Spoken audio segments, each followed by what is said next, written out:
Okay, we have some pretty exciting parts going on the truck. So it's kind of funny.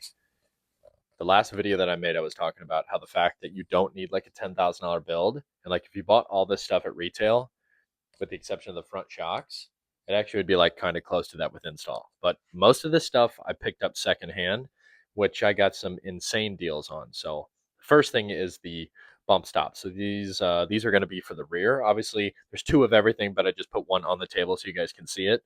So this is KHC's rear bump stop kit. So it comes with like a bar over it, and all the hardware and everything. But that's going on there.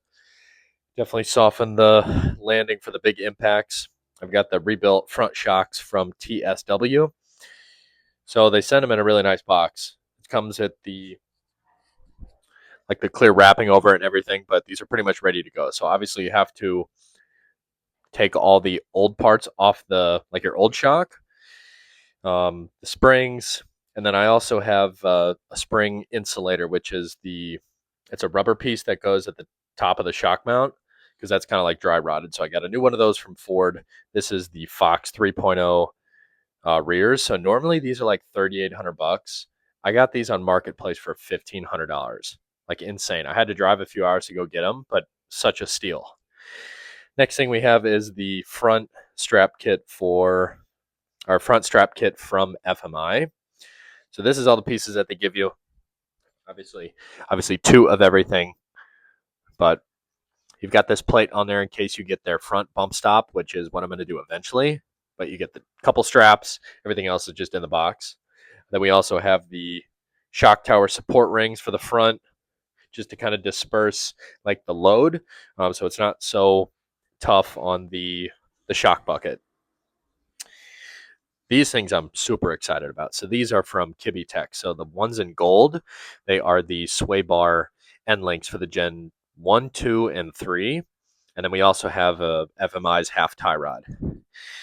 I've got icons that are going to go on it. So let me show you these icons really quick. But I have a 6-inch drop shackle because I'm going to do configuration 2 with the icon leaf springs. I didn't do Devers just because I didn't know what I was going to do with the front. So I wanted the adjustability to be able to go like up and down. So with configuration 2 with the drop shackle, it's still going to be like 1.25 inches over stock, but I don't care. That's fine. But these are the icons. Super easy. Everybody's already seen these. Since the rears are obviously going to be much different dampening than the fronts. But with the front shocks being rebuilt, I'm really not too worried about it. You know, the whole build that I'm trying to do is the most budget friendly, but still like durable daily driver. I've seen there's been a couple guys like selling the used fronts, like the Foxes, but I'm just not going to spend any more money on the kit. So, anyways, eventually I'm going to do a aftermarket lower control arm and a secondary bypass shock, and then just keep the stocks up front with a bump stop. I think that's really going to be plenty for what I'm trying to do. Like it's not a full trophy truck, and I'm not going to do long travel. I'm not even going to do any I'm not even going to do an upper control arm. It's fine. I'm really not changing the suspension angle very much besides the SDI top hat, which is like 1.25 inches. But I think that's like the sweet spot without having a lot of stress on all the rest of the components. But these are going to be super soft in the rear. I think actually if you were going to do one or the other, I think it's more important to have softer dampening in the rear because your rear is what's really keeping you under control and is controlling that bucking a lot more. I'm definitely looking forward to getting all this stuff on the truck and doing some testing. But the second part of this video is also going to be the exhaust video, which is kind of funny. It's from QTP. It's an exhaust dump. So I'm going to go ahead and just go right into that. I got the footage for it the other day. It's really cool. But like I mentioned in the video, you're definitely going to have some exhaust leaks with it. Like the SPD exhaust sounds really good. That's like the best sounding exhaust for these trucks. This is not that. Like this is just loud, but it's pretty cool. So check it out. This is the outside of the truck. So we have a QTP exhaust on it. So it's pretty much a dump. So let me show you this.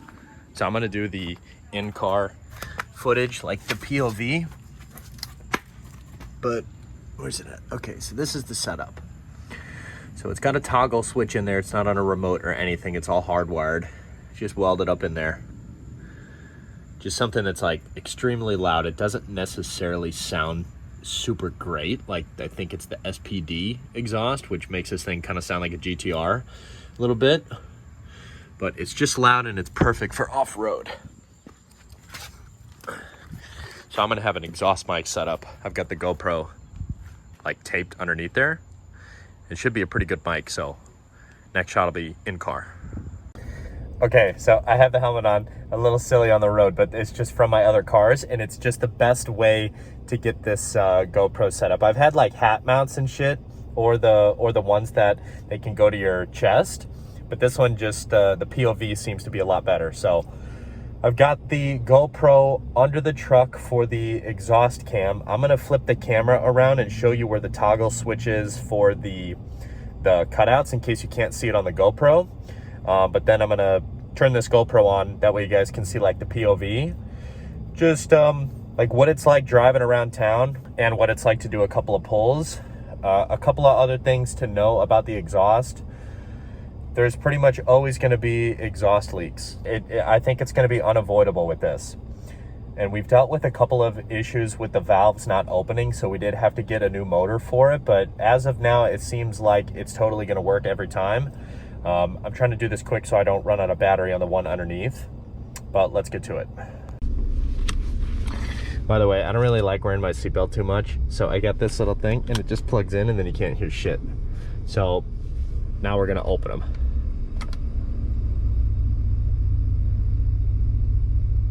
I'm really hoping that the GoPro underneath doesn't either fly off or you can hear everything, so here we go.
Okay, so I got all that driving footage. I wanted to close them a little bit just so you guys can see a comparison to like what it's like compared to stock. It's kind of hard if I don't have another person. I don't have a tripod to set up this camera right now so you can see how loud it is out car, but I'm sure it's pretty loud. It's worth mentioning this thing is tuned, so it's a little bit faster than stock. Just a 93 X tune from MPT. It's definitely got a pretty bad drone.